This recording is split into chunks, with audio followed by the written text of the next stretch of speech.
Yo, what's up, guys? So this week, I'm going to be telling you what is going on with the short form content industry, or at least what I'm seeing in short form. And if you guys don't know who I am, I run an agency called Viral Edits. We post about 100 videos a day.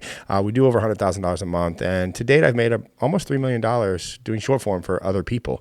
And collectively, I've gotten over 400 million views myself.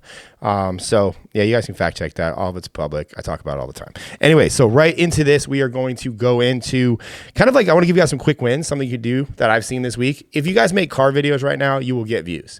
And that ultimately leads to more attention to your profile. So you should gain followers based on these views. I got a few examples on TikTok, videos posted in the last 2 weeks, where one with a friend of mine, Nate Barger.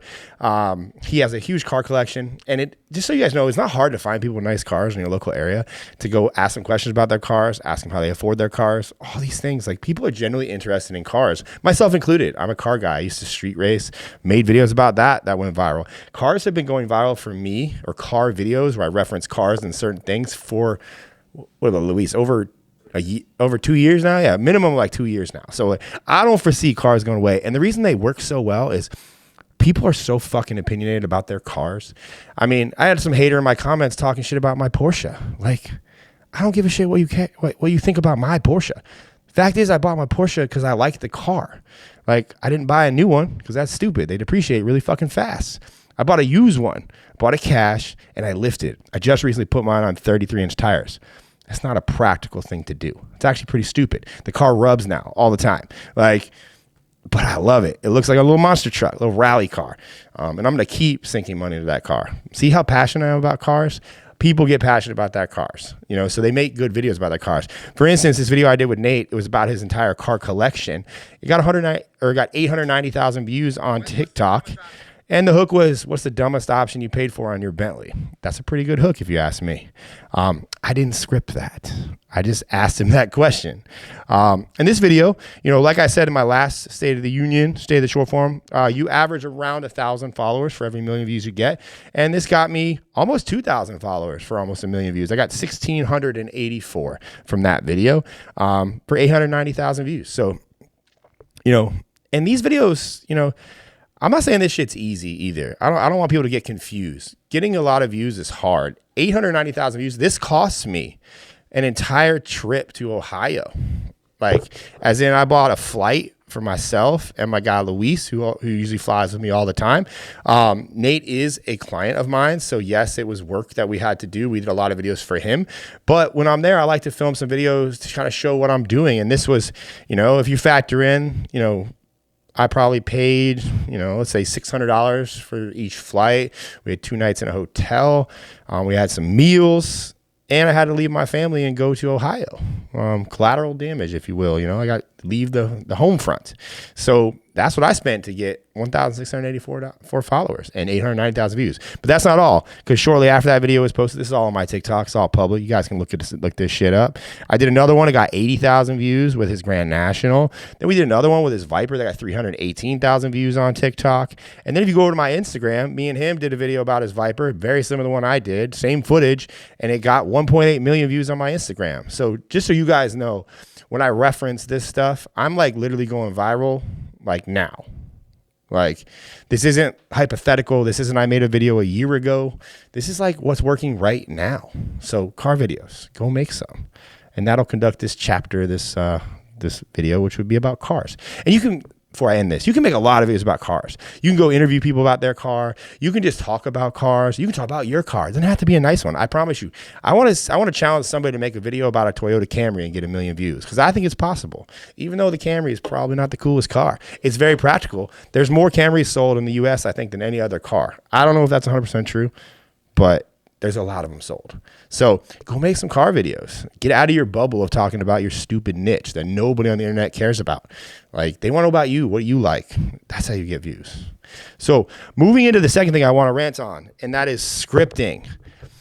All you people out here are trying to get views or get client views by scripting things. And scripting, I want to say, that's like a tool, okay? Scripting is not inherently bad.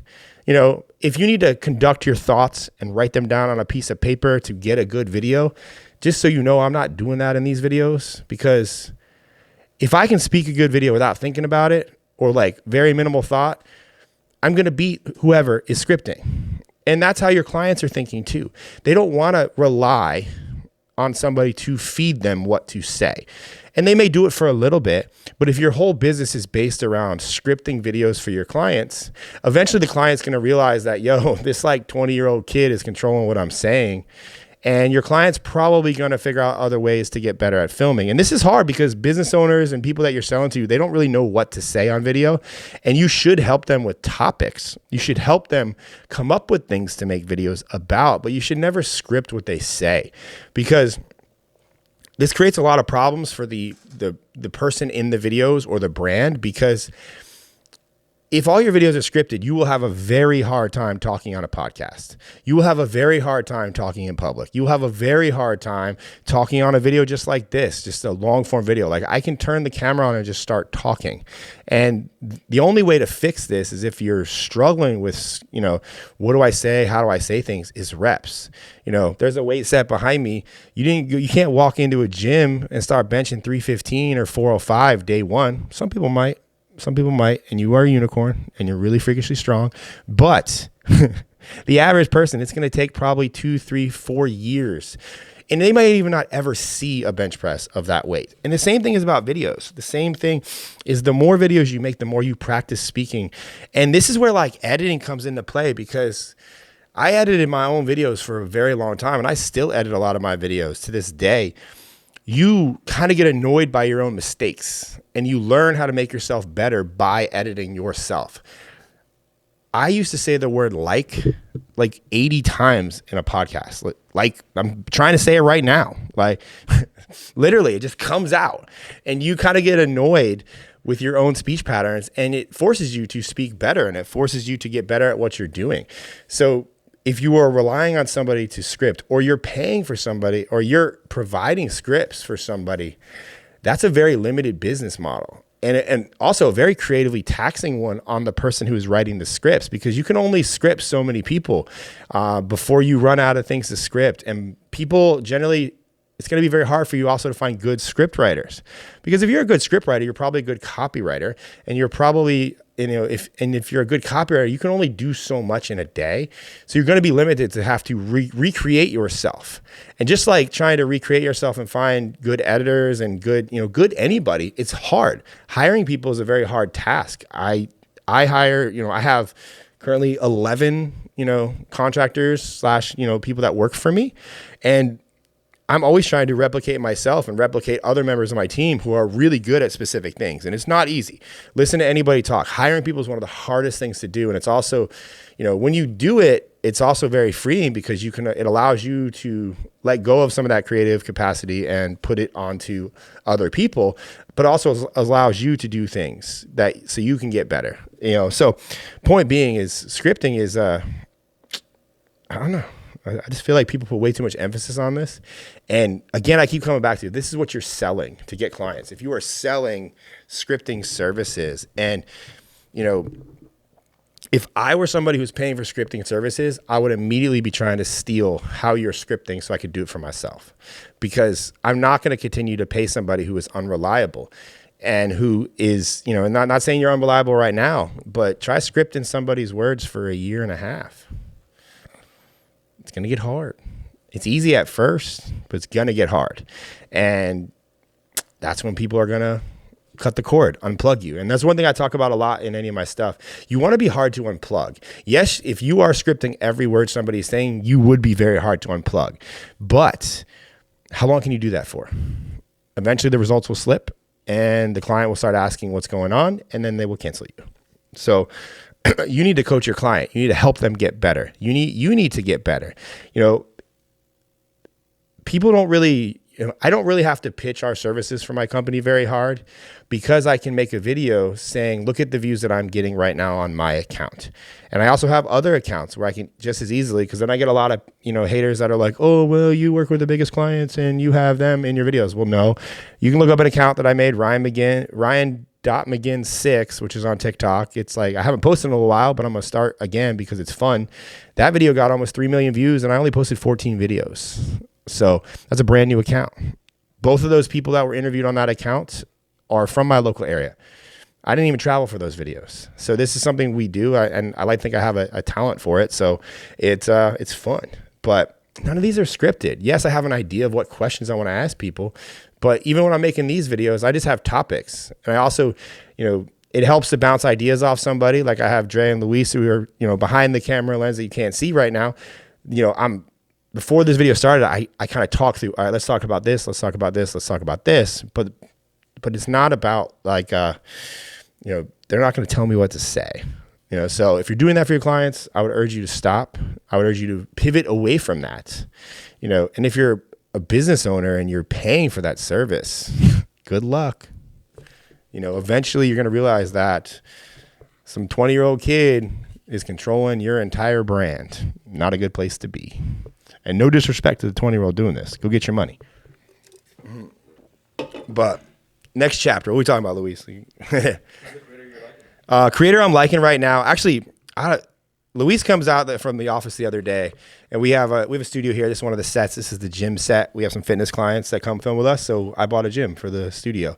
And last week I was on the couch set, which is one of my personal favorites. But we have like some side offices that are connected into the main area, and Luis he's like, you got to see this autistic creator. He's awesome. And what was his name, Luis? So we can say his account. He might not be autistic. I would go out and say that autistic people ask the best questions. I'm going to say that right now. Like if you're a creator and maybe you're on the TISM spectrum, good for you, because you are going to crush as a creator. What was his name, Luis? He's pulling him up. He probably didn't expect me to say that was my favorite creator this week. While we're pulling that up, we can talk. What am I looking at on, we can talk about, the Hawk Tois girl. I don't know if I do that right. She's still popular. If you guys look at her account, man, like we were just added up. Was it like 300 million views, Dre? Yeah. Her brand new ass Instagram account, Hey Welsh, 1.6 million followers. I mentioned her last week too. Her last video got 22 million views. It's just crazy to me, like that. This is what's popular nowadays. 22 million views. Some crazy. You got it. Yuval.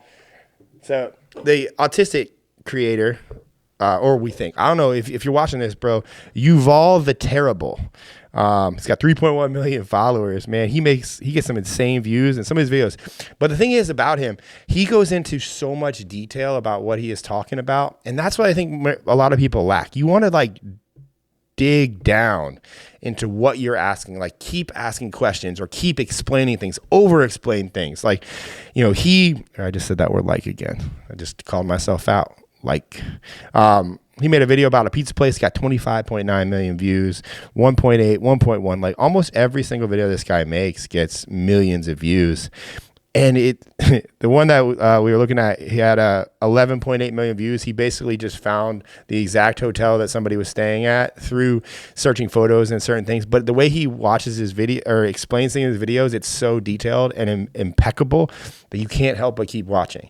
So the lesson from this that you should apply, to your own videos is, man, just over detail things.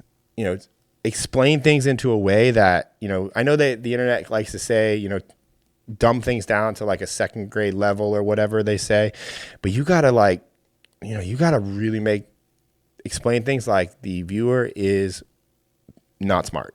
I don't want to say the other words because I might get suppressed. Just not smart. You gotta lay the things out step by step. And I think that the creators and the video people that do that will achieve a lot more success. And that's what I try to do when I ask questions. I just keep asking questions until it's seemingly like that person's getting frustrated because I'm asking stupid questions. Eventually there is a shut off point where you're and I even preface it before I get started. I say, look, I just want to set the standard here that I am not smart, but I'm going to ask you questions as if I wasn't very smart. So take that for what you will and apply that to your videos. And I promise you'll get more views. That and just, think about your hooks from a perspective of what do people actually care about?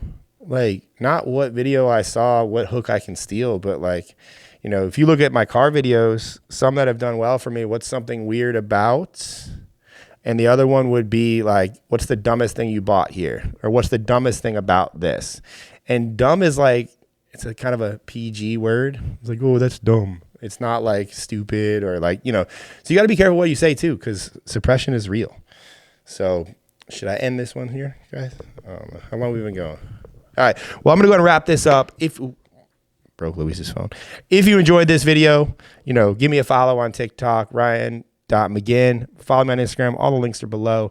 Like and subscribe to this video. I'm going to do my best to put these out every Friday. Talk to you guys next week.